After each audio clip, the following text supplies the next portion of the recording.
Welcome, sir. Good morning, sir. Ponniah, sir. Welcome. Good morning.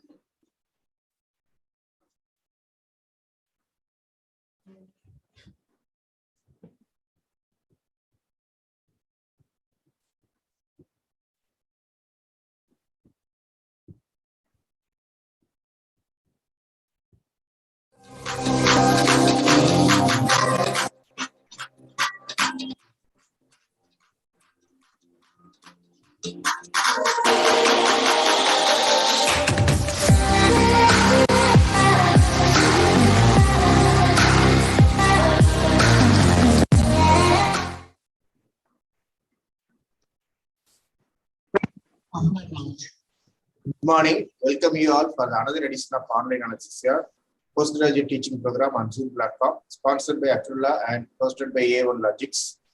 Today we have three interesting lectures on neuroanesthesia. The first topic will be on neurovascular physiology by Dr.S. Shanthini, followed by second topic that will be on anesthetic consideration of posterior cranial fossa surgery by Dr. Nisha. The third topic will be on intraoperative monitoring by Dr.Ponniah Vanamoorthy. Today's session will be coordinated by Dr. Guru Sandhya. Over to Guru Sandhya. Thank you. Good morning all. Welcome you all to this Sunday session again. It is my privilege to introduce Dr. Shanthini, who is my senior in UG as well as in PG. And she has done his MBBS from Madurai Medical College and has done his MD from Madurai Medical College. And she is now the assistant professor in Madurai Medical College. And the field of interest are critical care, cardiac anesthesia, neuro and labor anesthesia. Over to you, Shanthini, ma'am.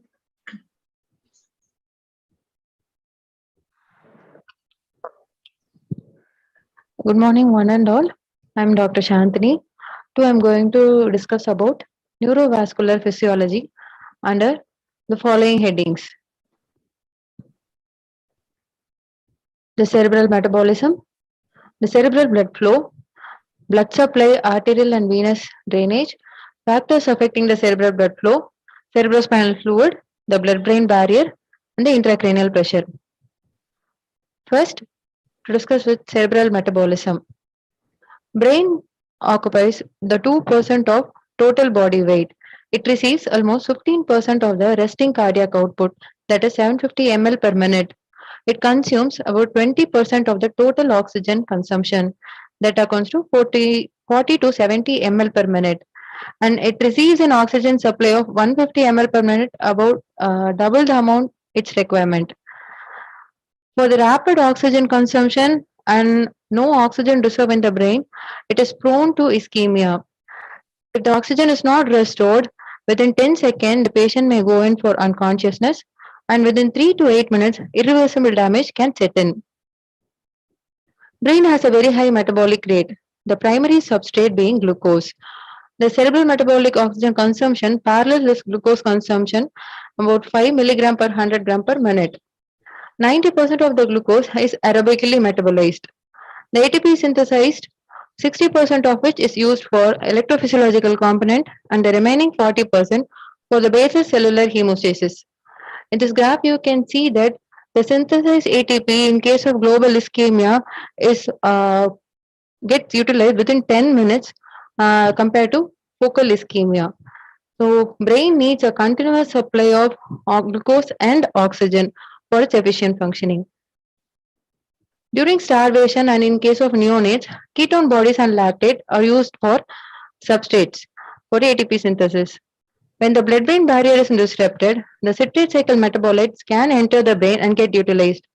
Both hypo and hyperglycemia are injurious to the brain. Hyperglycemia accelerates acidosis, cell injury, and global and focal hypoxic injury. When the glucose substrate is get utilized, next comes into the play is phosphocreatinine and adenosine diphosphate. When these reserves are utilized also for the ATP synthesis, anaerobic metabolism sets in. As the ATP synthesis is getting decreased, the electrical activity is also getting decreased, and the cell goes for a neuronal cell death, which can be either apoptosis or necrosis. Coming to cerebral blood flow. Cerebral blood flow parallels the cerebral metabolic rate. It averages 50 ml per 100 gram per minute. The gray matter receives the maximum share of 80 ml per 100 gram per minute and the white matter 20 ml per 100 gram per minute. In this picture, you can see that as the blood flow decreases from 30 to 20 ml per 100 gram per minute, the electrical activity is getting reduced, and less than 20 ml, we get a flat EEG. There is total electrical silence. So less than 10 ml per 100 gram per minute, there is irreversible brain damage with rapid neuronal death. So coming to the blood supply of the brain, arterial supply is by the circle of Willis. It is formed by the internal carotid artery, which gives rise to the anterior cerebral artery and the middle cerebral artery. The anterior cerebral artery is connected through the anterior communicating artery. This forms the anterior circulation. The vertebral artery gives rise to the posterior cerebral artery, and this is connected to the anterior circulation via the posterior communicating artery. This forms the posterior circulation. So, circle of Willis forms a vascular loop of connection between the anterior circulation and the posterior circulation and the right and left cerebral hemispheres, and it forms the collateral blood supply. But only 40% of the normal population, this circle of Willis is complete. Coming to the venous drainage, it consists of superficial set of veins. It's vein of Tollard, which drains into the superior sagittal sinus, vein of Lebbe, draining into the confluence of sinuses, and the deep set of veins such as inferior sagittal vein, internal cerebral vein, the vein of Galen, they all drain into the confluence of sinuses to the transverse sinus, and then they reach the jugular vein to the right atrium. Adequacy of cerebral blood flow is measured either directly or by transcranial Doppler. Direct measurement is using PET scan, xenon washout, and CT perfusion scans. Using transcranial Doppler, the velocity is measured. The middle cerebral artery is taken for it. The ratio of the velocity in middle cerebral artery to the velocity of extracranial internal cerebral artery, when it is more than 3, it suggests cerebral artery vasospasm. This ratio is called Lindiger ratio. The brain tissue oximetry is measured using the Clark electrodes. The normal cerebral oxygen tension is between 20 to 50 mmHg. When it is less than 20, intervention is needed, and when it is less than 10, it is suggestive of brain ischemia. So, coming to the factors influencing the cerebral blood flow. First, it's a chemical, humoral or the metabolic factors, the myogenic factors, the rheologic factor, and the neurogenic factors. Let's discuss one by one.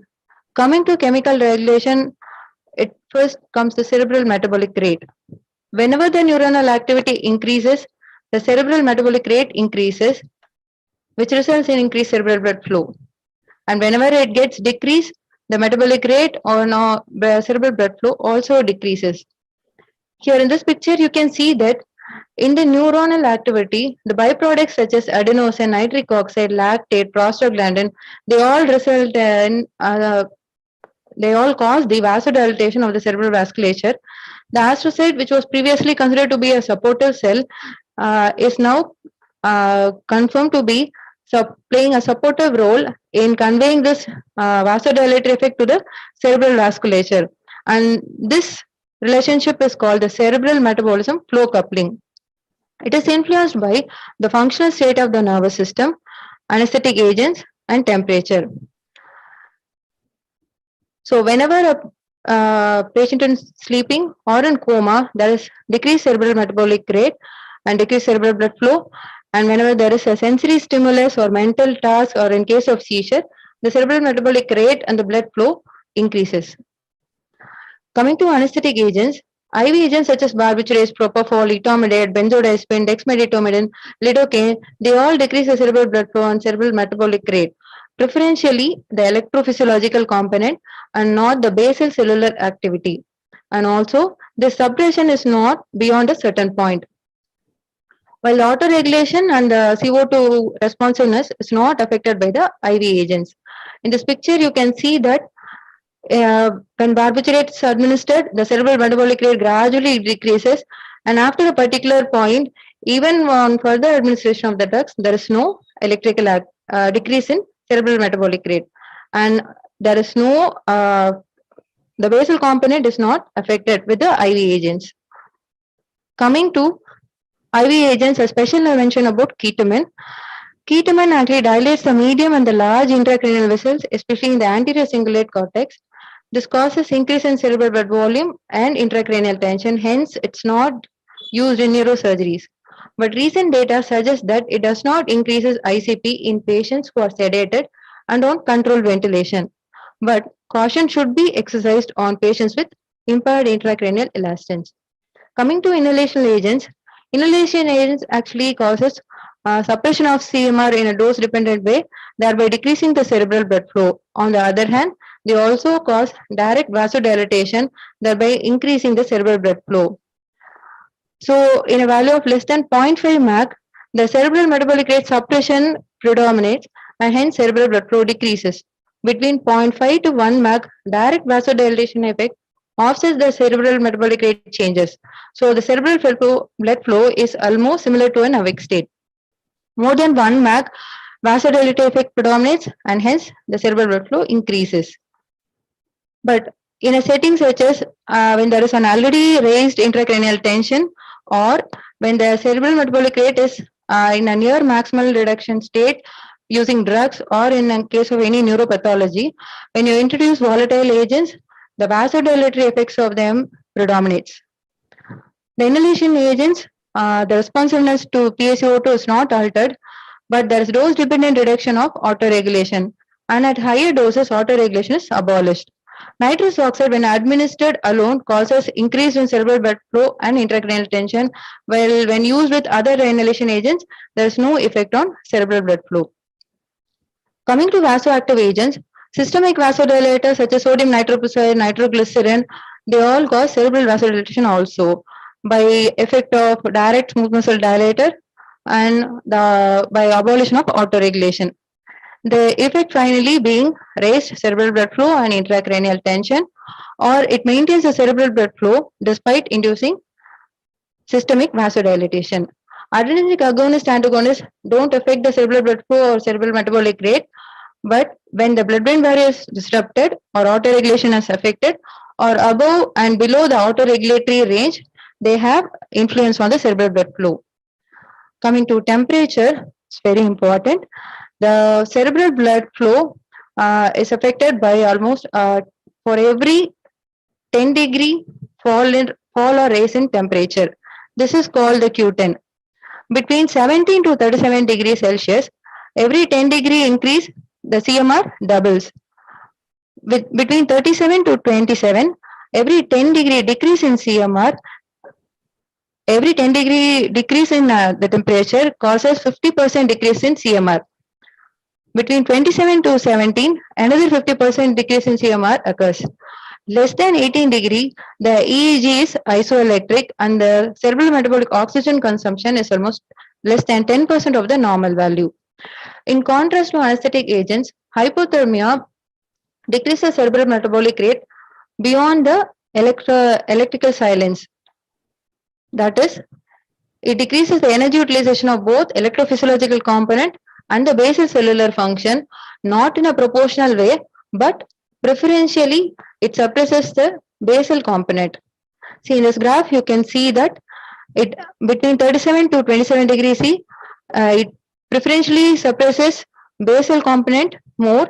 The electrophysiological component also gets reduced, and at 17 degrees Celsius, there's almost electrical silence, and still there is decrease in cerebral metabolic oxygen consumption.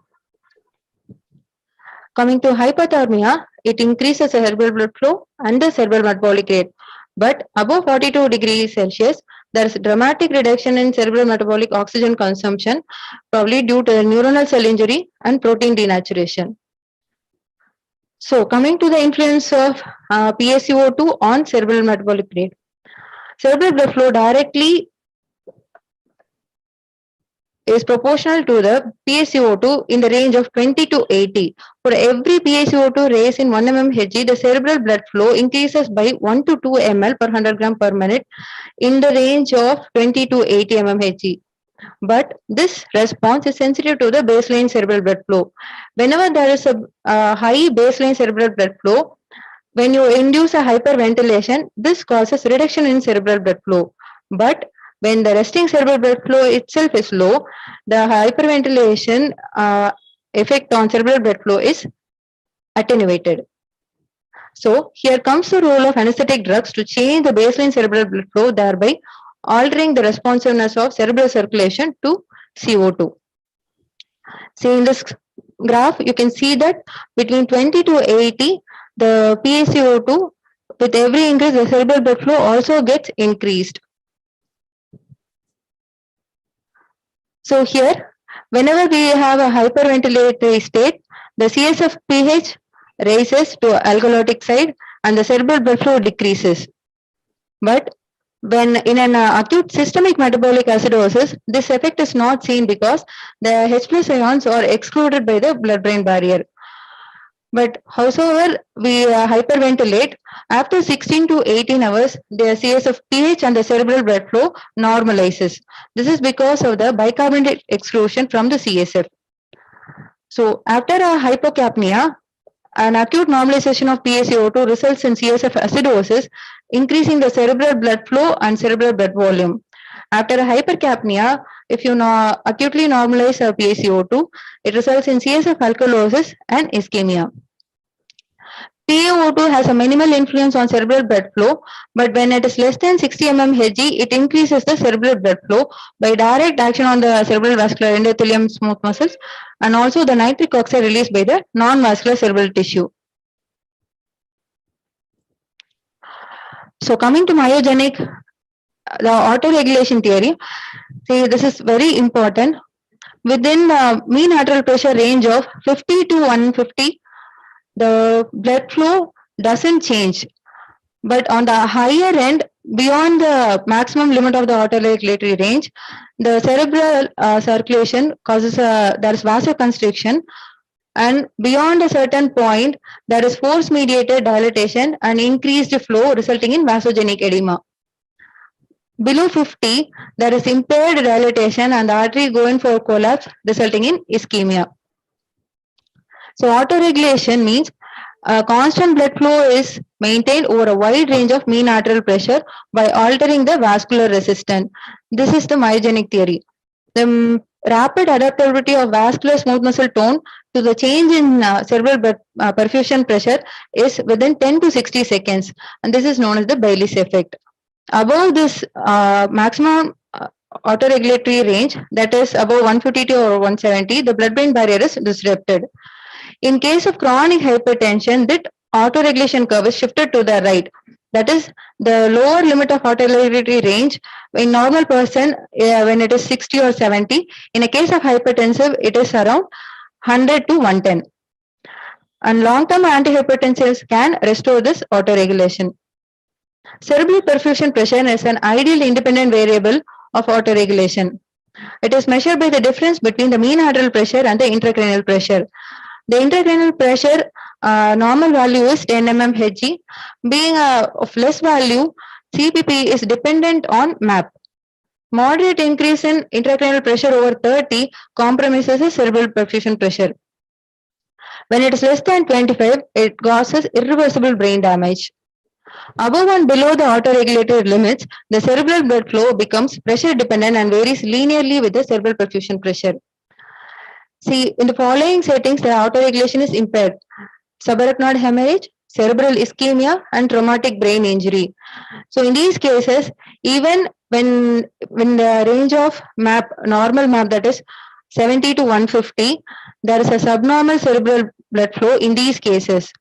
And autoregulation is abolished in the penumbra area, that is around the ischemic area, and there the blood supply is dependent on the perfusion pressure. And hypotension in such scenario increases the size of the penumbra. And this autoregulation is poorly preserved in case of hypovolemic hypertension compared to pharmacological hypotension. Volatile agents also cause dose-dependent attenuation of autoregulation. Coming to neurogenic regulation, cerebral vasculature is extensively innervated by sympathetic, parasympathetic, serotonergic, and vasoactive intestinal polypeptide.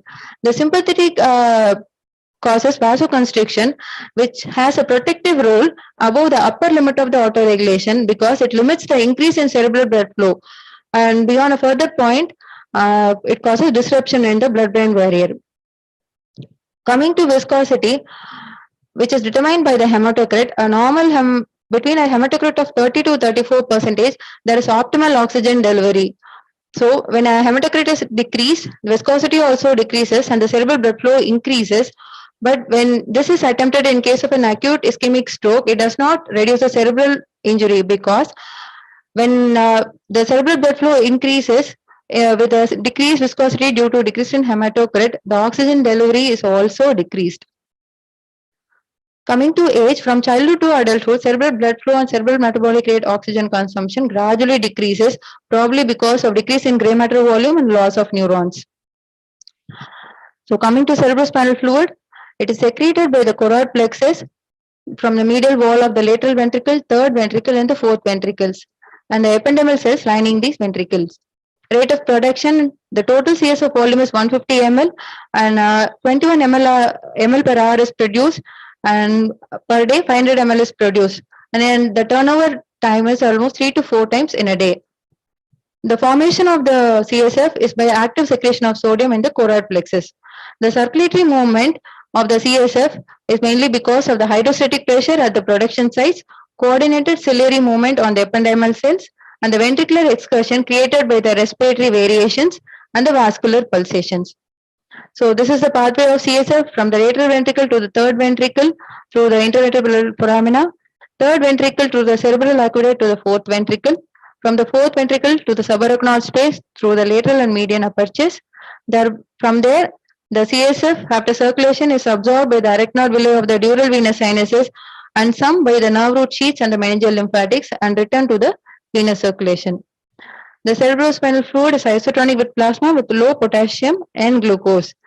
And the carbonic anhydrase inhibitors, corticosteroids, spironolactone, furosemide, isoflurane, vasoconstrictors, this all decreases the CSF production. CSF mainly has a supportive and protective cushioning effect to the brain, and the buoyancy effect provided by the CSF reduces almost 4% of the brain's mass effect. A stable biochemical environment is provided by the CSF for the proper functioning of the brain. Coming to blood-brain barrier, most blood capillaries contains fenestration of size 65 angstroms between the endothelial cells. In the brain, it is greatly reduced to 4 angstrom in size. Hence, the tight junction between the endothelial cells. So this significantly reduces the passage of the solutes from the blood to the brain. And this blood-brain barrier maintains the compositional difference between the CSF and the plasma. The passage across the blood-brain barrier is dependent upon the lipid solubility, ionic charge, and the molecular weight. And coming to the last topic, intracranial pressure. By convention, it is the supratentorial CSF pressure measured in the lateral ventricles or over the cerebral cortex. The normal value is less than 10 mmHg. In a lateral recumbent position, the lumbar CSF pressure equalizes the supratentorial pressure. So intracranial elastance, what does it mean? It is the change in ICP in response to intracranial volume. Here, the cranial vault is actually the rigid structure with fixed volume, brain, blood, and CSF. Small increase in one component is initially well compensated, but after a particular point, further increase in volume produces a precipitous rise in ICP. So the major compensatory mechanisms are displacement of CSF from cranial to the spinal compartment, increase in CSF absorption or decrease in CSF production, or decrease in total cerebral blood volume. The factors affecting ICPs are the arterial BP and the PaCO2. For every 1 mmHg raise in PaCO2, it increases the cerebral blood volume by 0.5 ml per 100 gram. So with increase in ICP, the end factor is a herniation, which occurs mainly in 4 major sites: the central, the transcalvarial, the uncal, and the cerebellar or transtentorial region towards the downward towards the tonsillar cerebellar area. Thank you.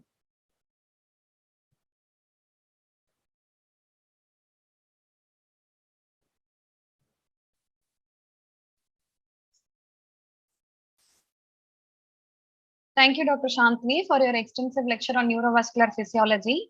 Without any delay, I would like to invite Dr. Nisha for her next talk. She's a consultant anesthesiologist in Apollo Specialty Hospitals, Madurai.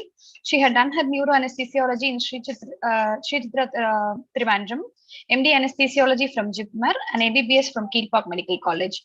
Her areas of interest are awake craniotomies, neurophysiological monitoring, which includes intraoperative evoked potential, cranial nerve monitoring, transcranial Doppler ultrasonography, and jugular venous oxygen saturation monitoring. Over to you, Nisha ma'am. Good morning. I'm going to give a small talk on anesthesia for posterior fossa surgery. So it's important that we know about the anatomy because it's a challenge to both the anesthesiologist as well as the surgeon. The unique anatomy is the important reason behind it. So as you can see over here, that the cranial fossa, the posterior cranial fossa is the most deepest and largest. And the unique anatomy is that all the contents, the vital structures are very important, are almost in this confined space. So that is why the important structures being present in such a confined space, it is such a huge challenge. The vital structures within the posterior fossa, that is the brainstem and cranial nerves, it's not only these, but also the venous sinuses which should be present over here is also a reason as to why there is an increased possibility of complications. It's important to know this anatomy so as to anticipate the complications in the different steps and so as to minimize the complications because of that particular adverse events which can occur intraoperatively. The other most important reason is it's not only about the location of the lesion in the posterior fossa, but also it's because of the long duration surgery in non-supine positions of the patients. There is also a potential for hydrocephalus. As you can see, this is the pathology which is there in the posterior fossa region. We can see that the tumors are the most common pathology of the posterior fossa. They are almost 60% of the tumors in children. The posterior fossa tumors are more common in children. 15% of the pathology is about to be aneurysms which occur in the posterior fossa vasculature. So this is a distribution of the tumors within the different cranial fossa. It's in a child. So you can see in posterior fossa, we have the brainstem gliomas, medulloblastomas, ependymomas, and several astrocytomas. See, the pathological issue is when there is a lesion over here in SOL, in the small confined place here, there is a possibility of an immediate obstruction of the narrowest path, the CSF here. So you will find that the CSF path, which is already been explained in the previous speaker, so you find the cerebral aqueduct, which is very narrow here. So sudden obstruction of this place can result in hydrocephalus. So that is one thing. And apart from that, the venous sinuses that I was talking over here, the confluence of sinuses over here definitely predisposes to bleeding as well as the most anticipated as well as dreaded complication of venous embolism. These are the various pathologies for which a surgeon might post for a suboccipital surgery. So tumors, vascular malformations, cranial nerve lesions, like trigeminal neuralgia is posted for microvascular decompression. And we also have a cranial cervical abnormalities like Arnold-Chiari malformation, where the patient is posted for foramen magnum decompression. But the majority, especially in a pediatric pediatric patient, we find that these are the tumors for which the child is posted. And the younger patient, medulloblastoma is seen. When in these patients, it's not only the anesthesia concerns or the neuroanesthesia concerns, the pediatric concerns for anesthesia also becomes a very important deciding factor when it comes to anesthetizing such patients. Why should we know about the signs and symptoms of a patient who presents with posterior fossa pathology? It's important because it helps us to guide our anesthesia formulation, but also to optimize the patient condition and also to take a decision about the process of extubation and also the post-operatively to have a baseline neurological status so as to see whether the patient is deteriorated from the previous condition. So how do they present? Most of them present with increased ICP. I have already explained the pathology. They have a predisposition to hydrocephalus because of narrow pathway. So most of them, especially kids who present with such midline tumors like cerebellar, astrocytoma, medulloblastoma, and ependymoma, present with raised ICP. And the younger children, the more the younger, the more possibility of midline tumors like medulloblastoma.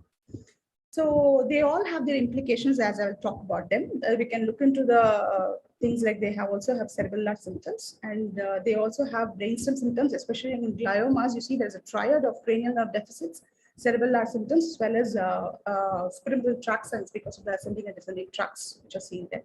When it comes to vestibular schwannoma or even a CP angle meningioma, in these conditions we find there is involvement of the 5th nerve and 7th nerve and patient presents with hearing loss. These are the various structures. It's not only the cerebellum and the brainstem, but it is also the cranial nerves which can cause various presentations which we need to be worried. So now to the perioperative management of posterior fossa per se. So that was a brief discussion and about the preoperative phase. Now about the perioperative management proper. So this comprises of preoperative, intraoperative as well as postoperative management. The preoperative management is not only an evaluation, history taking, but also optimization of the condition. We need to have a good assessment of the airway. We have to optimize the comorbidities and medications. We need to have the investigations. Investigations also depend upon the lesion, the location of the lesion, as well as any specific test. For example, it's just one example that I'd like to give. If it's going to be a vestibular schwannoma, the CP angle tumor, we find that the patient is present with sensorineural hearing loss. And what would we like to do? We'd like to have a Purton audiogram to quantify the hearing loss. So that is one simple specific test I was talking about. Next is like with all this information, with also the information about the surgical plan and the position of the patient that is to be given intraoperatively, we formulate an anesthetic plan. And then we explain the consent and take an informed consent. So what are our anesthesia concerns preoperatively? So preoperatively, as I was talking to you, it is about the cranial nerve deficits as well as the baseline neurological status, which matters most. So if it's going to be cranial nerve deficits, there are two things that I would be concerned about. It's about the possibility of the patient is already aspirating if there is a lower cranial nerve dysfunction. And if lower cranial nerve dysfunction is present previously, then postoperatively extubation may not be a good idea. So it's important that we discuss to the family as well as the patient about the possibility of post-op ventilation and tracheostomy should be needed. Then the elevated ICP. ICP, if it is high, the patient usually, depending on the age, they have different presentations. If it's a child, the child may fail to feed, may have an irritable cry, incessant cry. But if it comes to adults, they have a projectile vomiting and they have headache. They definitely have a poor intake. There'll be a hypovolemic. There might be a lot of electrolyte disturbances, which has to be optimized. When it comes to intraoperative positioning, if preoperatively we have discussed with the surgeon and in this condition it's planned to have a sitting position, then it becomes important that we have a concern about the patent foramen ovale or even for other cardiac conditions, history should be important.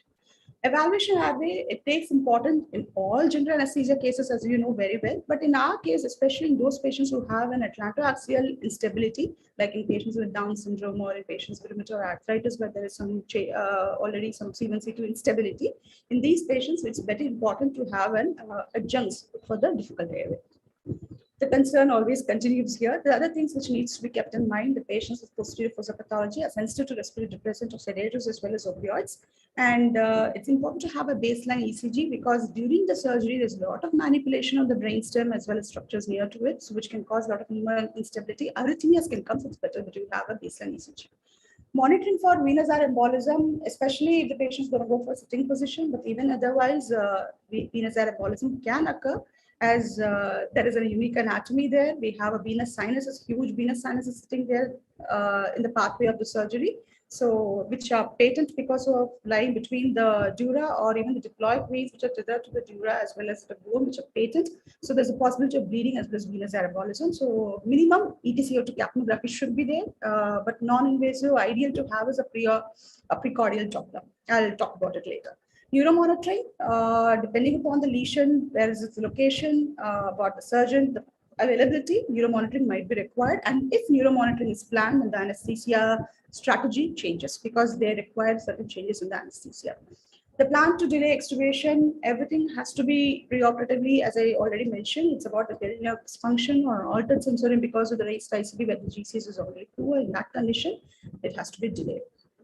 So what is my anesthesia goals in these patients? My anesthesia goals in this patient to have a smooth induction. So it's better not to have too much of hemodynamic instability to avoid any ICP surges. I would like to also have provide the surgeon with an optimal positioning and surgical access, but done ensuring there is minimum possibility of position-related hazards to the patient. Adequate depth of anesthesia is very important while avoiding hemodynamic instability because if the depth also keeps altering and that is because of which there is an instability, it will compound the problem where the patient will be undergoing a surgery quite close to the brainstem.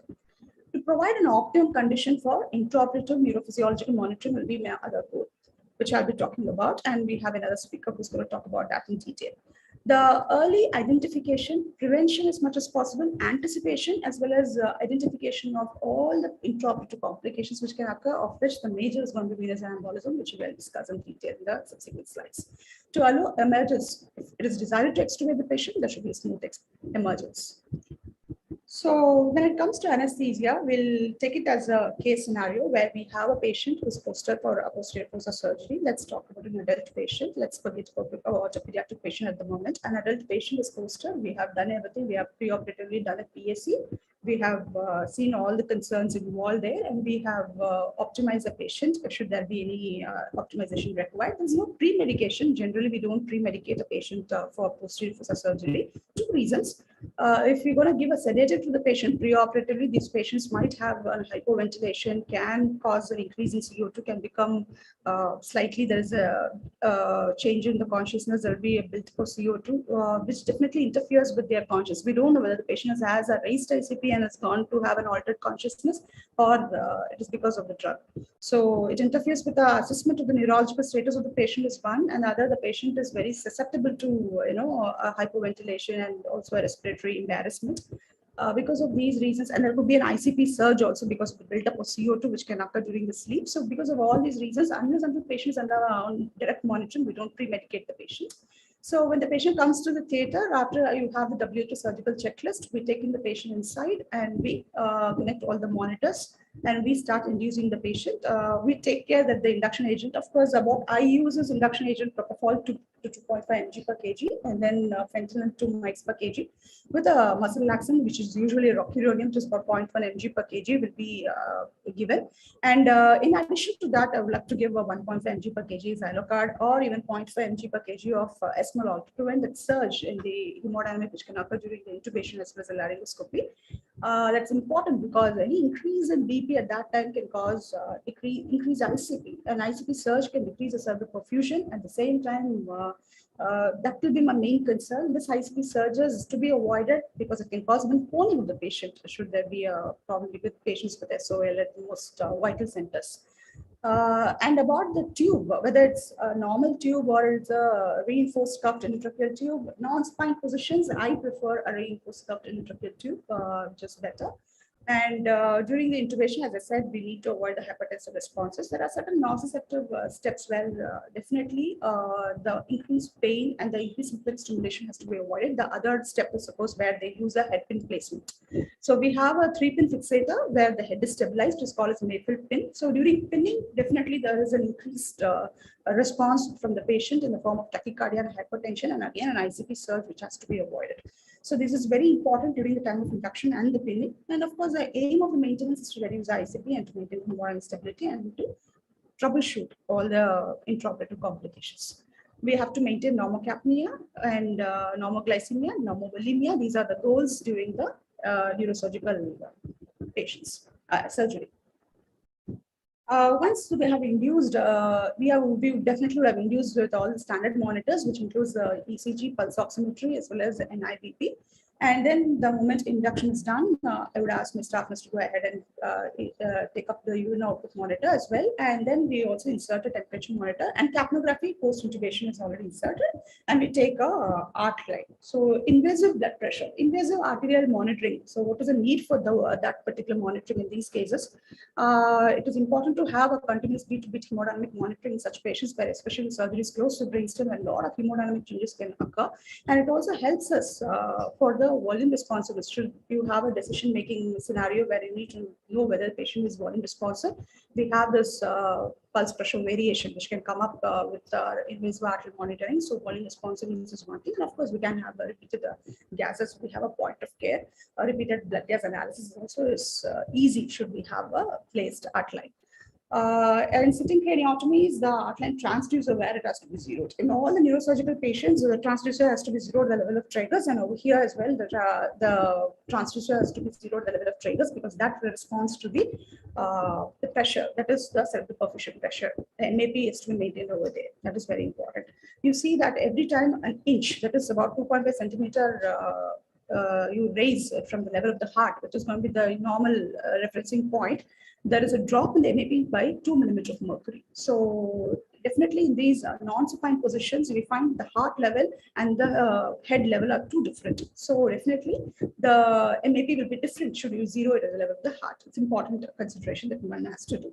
Central venous catheter, well, it's changes with the case-to-case scenario, but most of the times when we have an intra neuromonitoring for the delivery of the drugs, as well as in vasopressors need for the transmission of the drugs, and also maybe for CVP.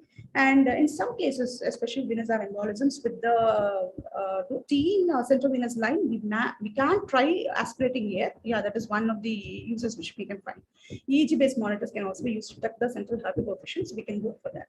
Neuromonitoring, what would be required if it's going to be a vestibular schwannoma case? Now it's a standard of care to monitor the facial nerve as well as the fifth nerve. The integrity of these cranial nerves are important. So we have a free EMG as well as a direct nerve stimulation that is to locate those nerves. Apart from that, for the know the brainstem integrity, we do a BERA, which is brainstem auditory evok potentials. Apart from that, the tracks which is there in the medulla, we can have an MEP as well as SSEP, that is more about motor evok potentials and somatosensory evok potentials. But the thing is, like in anesthesia, these are the most important considerations for IOM. That is, we have to maintain a consistent anesthesia depth. There shouldn't be no ups and downs. So constant depth is important, and we prefer TIVA here. If at all volatiles are being given, so if it's a sevoflurane, the max should be less than 0.5. And use of neuromuscular relaxant cannot be given, especially neuromuscular relaxant cannot be given if there is MEP monitoring or if there is a monitoring of the facial nerve as well as the lower cranial nerves. SSEP can be done in the presence of relaxant, but it is never done alone. So most of these patients where improper neuromonitoring is being done, the patient will not be in under the relaxant effect. So it is important to maintain consistent depth because there is no bucking during the surgery. The next important step, once you have induced the patient, we have taken up all the monitors, we have all the lines in place. Now comes a part of position. Now we have to position the patient for surgery. So why do you do this positioning, non-supine position? For what is its importance to the surgeon? Surgeon needs these positions because the accessibility to the lesion is nearby for him, as well as he positions in such a way there is a gravity aided venous drainage as well as CSF drainage. So there is decreased bleeding as well as a decrease in the ICP so that the brain is more lax for him. So it gives him a good surgical condition. But then if we have these positions, it is, we have these individual positions have their own advantages and disadvantages. I'll just talk about them in detail. So this is one, as I already mentioned about the position issues, there are two positions that we need to know. One is park bench position, which is a slight modification of the lateral position. Most of the surgeries where we have the where the approaches to the CP angle, like vestibular schwannoma, gastric neuroma, or a CP angle meningioma, this is the position. So the retromastoid is the place where they enter into the brain. So this is a position where you can see in park bench position is a modification lateral position. It's not the classical lateral position. You can see here that the patient's head is almost turned towards the floor. So the tip of the nose is towards the floor of the nose. That's how they position. And the patient is brought slightly up onto the head of the, onto the tip of the table. And the dependent arm slightly is brought like this and is positioned in such a way that it's freely hanging. So one has to be very careful about the blood supply to this arm, as well as avoid any sort of stretch to the brachial plexus, so axillary roll is placed. All this positioning, non-supine positioning, which is involved in the neurosurgical cases, especially in posterior fossa, has to be done in a very graded manner so as to avoid any changes in hemodynamics. Care taken to avoid any kind of accidental extubation and as well as the accidental removal of the lines. It's very important about that. So we can see the non-dependent arm is placed like this with a lot of padding of all the pressure points is taken care of, and there is an arc line here so that there is an easy access. And over here about the head, this is of course here it is covered, but it should be open. You would have seen that the chin as well as the clavicle, the two bony points, there is at least a 2-finger breadth. That is how it is positioned. Otherwise, the patient will have a lot of edema. So this positioning can cause a lot of facial edema, tongue edema. That has to be avoided by careful positioning. And the dependent leg, there will be a pressure point just there will be a pillow between the two legs. This is a prone position. The classical prone position is used only in spine surgeries, whereas in posterior fossa surgeries, the prone position is slightly modified. It's called Concord position. It's a modification for that purpose. And this is more sought after than the sitting position because of the less risk of VAE. It is not there is absolutely no risk, but comparatively less risk. The body is positioned in such a way that the hands are tucked to the sides, and we find there is a flexion. So here again, you can see over here, the chin is almost closer. The more the head is flexed, the more chances of tongue edema. So what has to one, you have to insert the finger. You should see that there is at least 2 finger breadth between the chin as well as the sternal notch. So that is an important head fixation. This is a 3-pin fixator that I was talking about. So the body is positioned in reverse Trendelenburg. You can see the heart level is here, whereas the head level is slightly higher. So, and it's important to maintain the chest pose in such a way that the abdomen is free. Otherwise, there is a compliance which is affected. So there are a lot of frames here in prone position, and this is to ensure that the eyes are kind of, compressed to avoid optic neuropathic complications.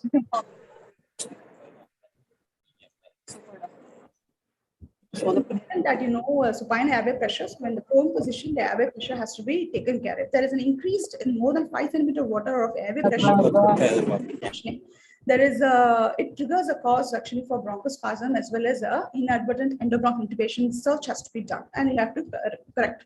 That is a major problem. The logistic issues of prone positioning. These are various complications which can occur with prone positioning, like the most important of which, especially in spine surgeries that we see, is like the ophthalmological complications. But otherwise, one has to be wary about the acute cervical myelopathy, where acute flexion can cause a lot of focal pressure into the cervical cord.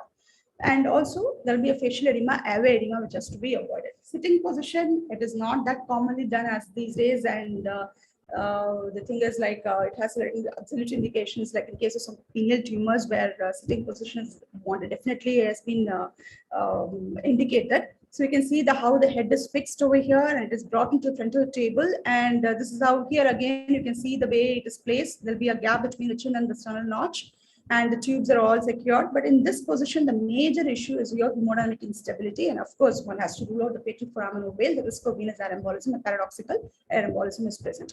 It has absolute contraindications like ventricular atrial shunt presence or even signs of severe ischemia preoperatively. That's important. Complications, there is incidence of venous air embolism. The other important complication that I need to mention is about pneumocephalus. Usually, the pins are brought in the front and it is stabilized in such a way that should there be a venous air embolism, should you require to decrease the height of the table, that is, you want to bring the patient supine, it is easy. If you kind of fix it behind, it will become difficult. There are a lot of modalities to monitor the risk of venous air embolism or the presence of venous air embolism. One is the end-tidal carbon dioxide, which is easily available to us. A non-invasive method, which is very sensitive, like even picks up 0.05 ml per kg is precordial Doppler.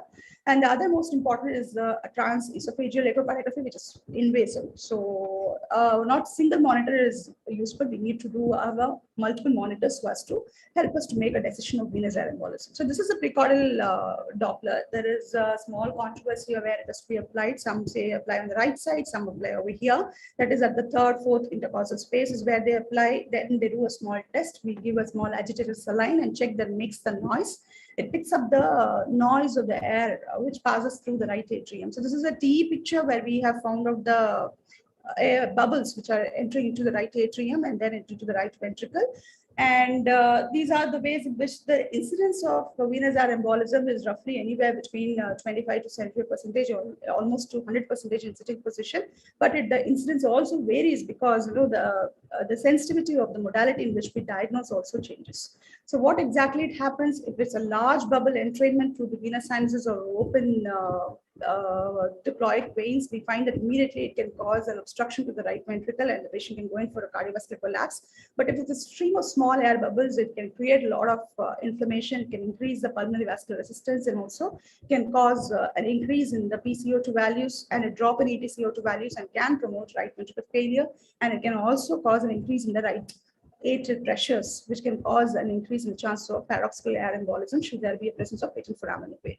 A lot of complications in the venous air embolism. The most common, what you immediately see intraoperatively in these patients is the patient desaturates, the patient has tachycardia, arrhythmias, the patient has a fall in ETCO2, which is almost most significant if there's a fall of more than 3 mm of mercury, and then patient has an hypotension. which has to be quickly corrected with vasopressors as well as fluids and 100% oxygen, which I'll explain as it's treated.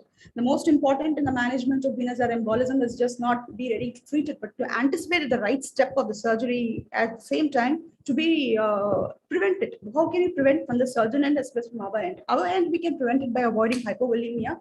From the surgeon's end, they have to do a very judicious dissection as well as avoid any sort of venous aneurysm injury. And should it happen, they should immediately flush the field with saline and try to control the bleeding and the opening, and also to use lots of bone wax to cover up all the diploic veins. From our end, usually we don't use, I don't use any of the nitrous oxide in my cases when I anesthetize for posterior fossa, but there are a lot of controversies. There are people who use it for nitrous oxide. Nitrous oxide is supposed to be almost 34 times or 38 times more soluble than nitrogen. So what happens is there's a possibility of expansion of this emboli, and so should you give it, please cut it off immediately and make it 100% oxygen.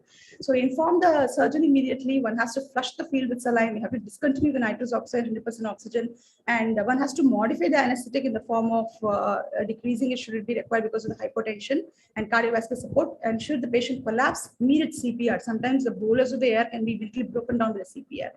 Post-operatively, repeated ABGs might be required and also ECG to be required. Sometimes the ETCO2 gets corrected and we can maintain the scenario in that way. And we can ask the patient to be, in case the patient doesn't improve, what the other thing which we can do is like the hemodynamic support which is given. If that doesn't improve, then compression also is less chances. And we can also, if there's an ongoing entrainment of the air, immediately go for a jugular vein compression.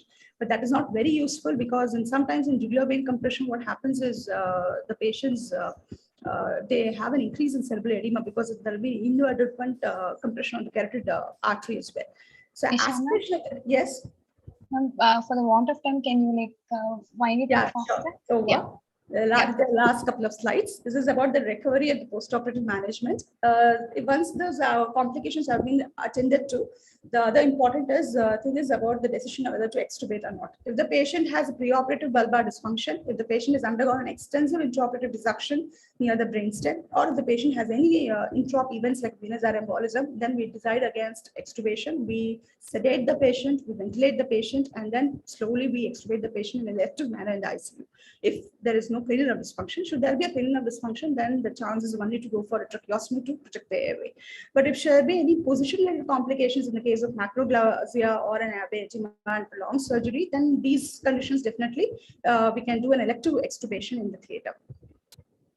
Otherwise, if there are an uneventful intraop event, there's a rapid awakening which assists with us at an early postoperative neurological monitoring. There are a couple of postoperative complications which can be very difficult to handle, especially in the immediate postoperative phase, where there's pneumocephalus, more so in sitting position or even otherwise. In sitting position, there is a possibility it can turn into a tension pneumocephalus, and so the possibility that the patient might not be awake post-surgery, the risk of seizures can occur. So these all has to be ruled out. And in these postoperative phase of these patients, pain is very high because of the amount of muscle traction there, and also the risk of PONV because they are handling the vomiting center, which is pretty close. So the good prophylaxis and good pain relief has to be given to these patients. Other than these, the others are a bit later postoperative complications, which are of significance, like CSF leak, posterior fossa edema. Many children with posterior fossa lesions, they get up, but they don't talk. Cerebellar mutism is one thing, especially with the midline, a lot of Vermeer dissection, we find the patient is almost mute. It's called posterior fossa syndrome. So the patients don't talk postoperatively. So that is to be, we have to reassure to the relatives that we need to be aware of this complication. Acute hydrocephalus is one of the deadliest complications which can occur in these patients postoperatively. Many patients come with EVD, which has to be opened, or an emergency EVD has to be inserted, who can become shunt dependent as well. So this is about the complications. That is all from my end. Thank you. Thank you so much, ma'am, for that extensive lecture. There is a question in the chat box. I would like you to address it in the chat box itself, ma'am. Can you reply to that in the chat box? Sure. Okay. Thank you so much, ma'am. Thank you. Next talk is for anesthesia for intraoperative neuromonitoring by Dr.Ponniah Vanamoorthy. He is a head and senior consultant in Department of Neuroanesthesiology and Critical Care in MGM Private Hospital Limited. Sir is also the director of postdoctoral fellowship in neuroanesthesiology and neurocritical care. Over to you, sir. Yeah, thank you.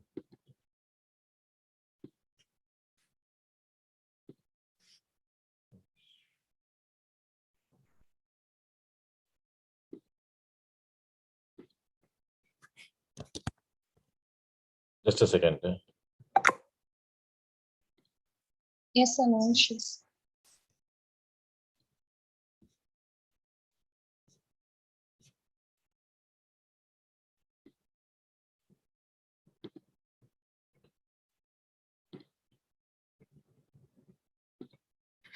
Yeah. Good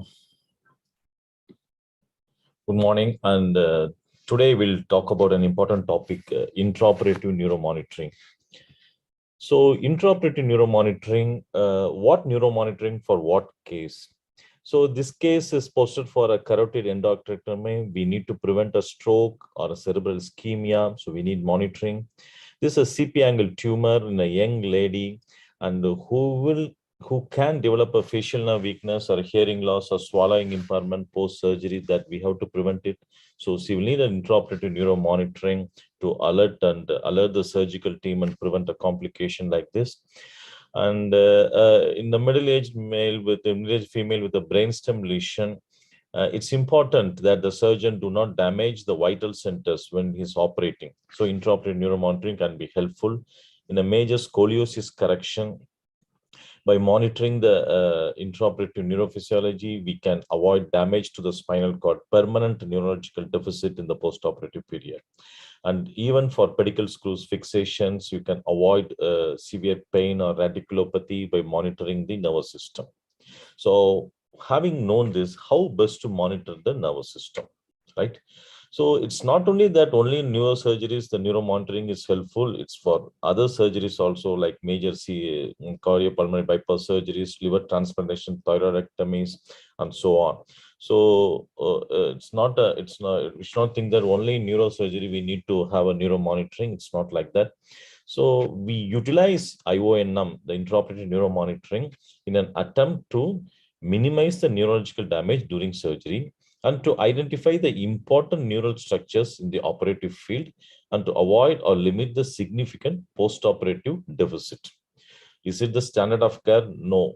Without intraoperative monitoring, can we not do the surgery? No, it has not yet become the standard of care, but it is one such monitoring where we can get information and avoid a postoperative neurological deficit. So the standard hemodynamic monitoring is the basics that we should not forget. Whatever neuromonitoring you employ, if your standard hemodynamics are unstable or we don't have the basics of the anesthesia and the intraoperative hemodynamic stability, then the whole thing will get compromised. So that is the basics. So when you're monitoring IONM, after being alerted to the IONM changes, the operators team will intervene. But no studies in the human have directly measured the efficacy of such interventions. So the animal studies have demonstrated that intervention after the IONM alerts as opposed to not intervening has reduced the risk of permanent neurological damage. So on this basis, it's reasonable to assume that such interventions might improve outcomes in human as well. So it's highly unlikely that an RCT will be done in humans in the near future. It will be highly unlikely. More and more centers are practicing IONM and it is now becoming a part of standard of care. So it is an integral part in now many surgical procedures. It has a brief history from 1930s by direct cortical stimulation, which was performed to identify the motor cortex in a patient with epilepsy. And from 1980s, the techniques have become widely used. In 1990s, the transcranial MEPs for monitoring corticospinal tract activity was used, and the advances in the last 15 years with electrophysiology and the equipments have allowed us to monitor this very frequently. So what do you monitor when you mean by intraoperative neuromonitoring? It's like monitoring the whole nervous system, including the function, ICP, cerebral oxygenation, metabolism, EEG, and everything. So when you use the IONM technology, usually we refer to the evoked potential monitorings, namely the SSCPs, MEPs, VP, BEAR, and the EMG. So what does EEG show? EEG show the electrical function of the brain. It indirectly measures the cerebral blood flow and measures the anesthetic effect. So what is somatosensory evoked potential, or the SSEP? In SSEP, a median nerve or a posterior tibial nerve is stimulated. And the recordings we get in Erb's point, spine, on the brainstem, and the recording the waves go through all these points, and ultimately we get the recording from the primary cortical somatosensory area. So this is how the SSEP recordings will look like, and it complements the motor evoked potential in the EEG. So it tests the sensory pathways that ascends through the dorsal column of the spinal cord, but the motor tract is not being detected. So if there is any damage during surgery which involves a motor tract, that will not be detected by the SSEP. So what's the advantage? It does not provoke the unwanted movement of the patient during surgery, like motor evoked potential. There won't be much of jerks of the patients when it's stimulated. It's easily quantifiable, and it has the low average intertrial variability compared with MEP. So what's the alarm criteria? If there is a decrease in amplitude of more than 50%, or an increase in latency of more than 10% of the baseline, then an alarm should be activated and the surgical team should be alerted so that they modify the plan or they restrict the surgical dissection. And when it comes to brainstem auditory evoked response, it is an acoustic stimuli, like you can see in this image. It's being given in the ear, and the action potentials are recorded. And it's very resistant to anesthetic agent. So if you want to monitor only this, any anesthesia technique is okay. We can record this. And the latency and amplitude will be measured. What happens here is, if the latency is prolonged for more than 1 millisecond, or amplitude decreases by more than 50%, then it is considered significant. Which predicts that there will be an intraoperative neural damage and subsequent postoperative hearing loss. So the alarm criteria, when it is activated, the waveforms has an anatomical relationship with the auditory pathway, and the auditory pathways in the brainstem represents components that are bilateral. So if you're operating in one side, it's not necessarily that, it doesn't mean that you should monitor only in the right side. You should monitor both the sides.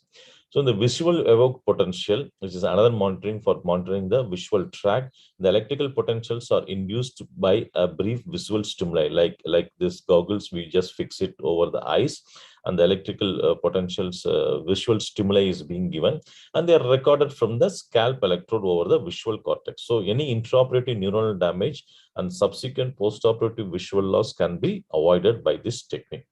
So only limited number of studies, the usefulness of VEP has been demonstrated. It's commonly used in transsphenoidal surgeries, aneurysm and clipping of posterior circulation, and removal of the tumor that lie close to the optic radiation. And this is very, very sensitive to the anesthetic agents, and we play a major role in getting a recording from VEP. And coming to the most commonly used, the motor evoked potentials. Here, it can be recorded by a transcranial magnetic MEP or transcranial electrical MEP, which is most commonly used, or direct spinal cord stimulation. So what happens is a short train of 5 to 7 electrical phase stimuli with high frequency are usually used, and you get a recording like this from the muscles or the spinal cord. From the spinal cord, when you get, it is called D or I waves, which can be which we can get with low current, and there won't be much patient movement.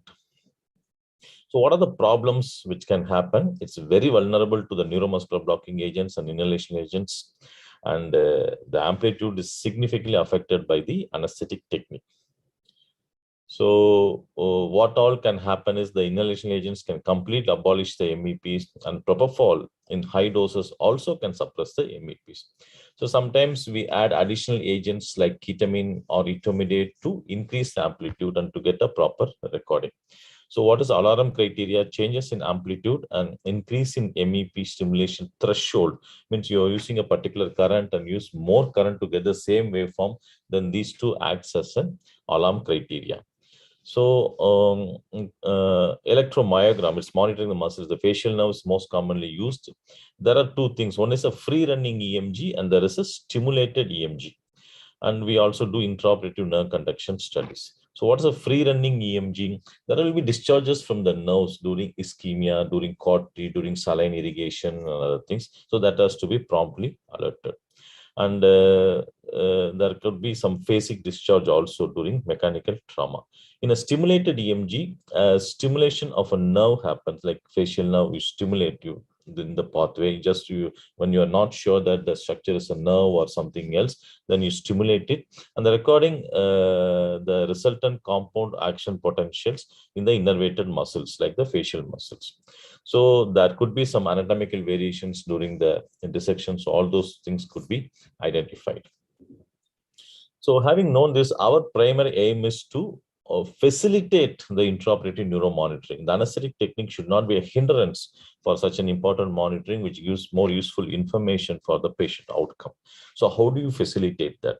So when a multimodal, we don't use only one monitoring, we use a multimodal monitoring. And we have a question: should we avoid muscle relaxant?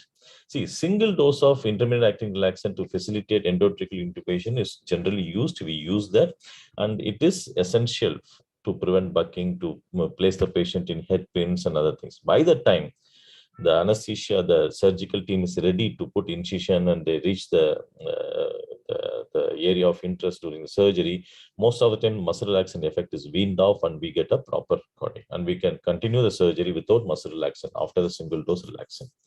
But in some cases where quickly the surgical team access to the surgical site, we might have to use choline or awake fiber optic intubation, like for thyroidectomies, like for posterior cervical fusions and things like that. So for MVD for hemifacial spasm needs a special attention, because here we monitor something called a lateral spread, which is completely dependent on avoidance of muscle relaxant. Sometimes if the surgical team is too quick, they reach that area very quickly, and by the time the muscle relaxants are not weaned off, then we might have to monitor that. So the lateral spread means that it's a response which occurs when stimulation of one branch of the cranial nerves leads to activation of the other branches of the cranial nerves. So they're very sensitive to muscle relaxants. If the lateral spread disappears, then it informs the surgical team that the surgical procedure will be successful. So this is a lateral spread which disappears during a hemifacial spasm surgery, that is the microvascular decompression. And in this case, our input or our technique is absolutely important. So having known about this, we also need to know how to troubleshoot it. So we might lose all the signals. So what to do? It's generally due to a general cause, like an anesthetics or hypotension or hypothermia or a residual neuromuscular blockade. So if we get adequate response from one extremity, and then there's no response from only one of the left upper limb or something like that, then you have to think about after ruling out all the general causes, you have to think about technical problems, and then we have to put the blame on the surgical cause, the surgical manipulation or the surgical damage which could have happened. So we have to be careful about cool extremities, tonic and IV infiltration. All these things can affect the signals. So technical problems will happen, and we need to be very careful, because a lot of leads which we use, and then the surgical field is completely draped, so technical problems can happen. And maintenance technique, the most common anesthesia maintenance regimens will have more pronounced effect on the evoked potential amplitude than on the latency. So when you are maintaining the anesthesia, it's the amplitude which is affected more common than the latency.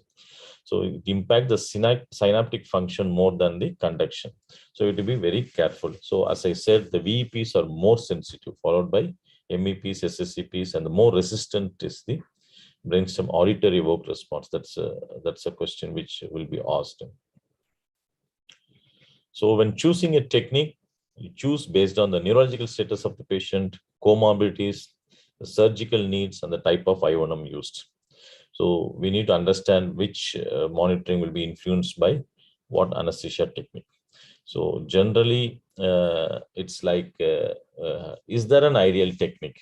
Like, is TIVA very ideal? Because in this study, when they compared TIVA with 0.5 to 6 Mac of desflurane remifentanil, they did not find any difference. Okay, both the regimens were equally useful for monitoring the transcranial motor evoked potentials. So we need to be very clear that if the preoperative or the baseline amplitude is low, then it's better to go for a TIVA. Otherwise, we can use an inhalation technique as well, avoiding a relaxant. So it's not that in all the cases TIVA is the ideal technique, although in most of the centers now we use only TIVA. Other techniques can also be used. When you don't get a signal, when there's a generalized drop, then adding agents which will increase amplitude like ketamine or etomidate can be helpful, and some centers regularly practices that. So patient factors are also important. For example, in less than 7 years in pediatric patients, the MEPs may not be very successful, and more than 64 years, there is an accelerated loss of nerve fibers and other medical problems that could contribute to decreased monitoring success rate. So a multimodal intraoperative neuromonitoring will improve the sensitivity. It will try to overcome the limitations by individual monitoring. And when combining SSCPs and MEPs, it offers to monitor both the ascending and the descending pathways. And adding an EMG, it offers to for us to monitor the nerve root injuries better. So in summary, an anesthetic plan based on monitoring techniques has to be used. We have to start the case with the best possible technique. And don't forget to use the bite block. It's very important. You review the response, liberalize or improve the anesthesia. Basics: hold the physiology anesthesia steady. A steady state is very important. The fluctuating anesthetic depths will often confound the intraop neuromonitoring signals, and just you need to have a protocol for troubleshooting. With this, I conclude my talk. Thank you. Thank you so much, sir. That was indeed a great lecture. Gomati, shall we end the session? Yes, I think we can call it a day. It was a beautiful session today. Thank you to all the speakers. Thank you all. Shilpa, we can finish the meeting. Thank you.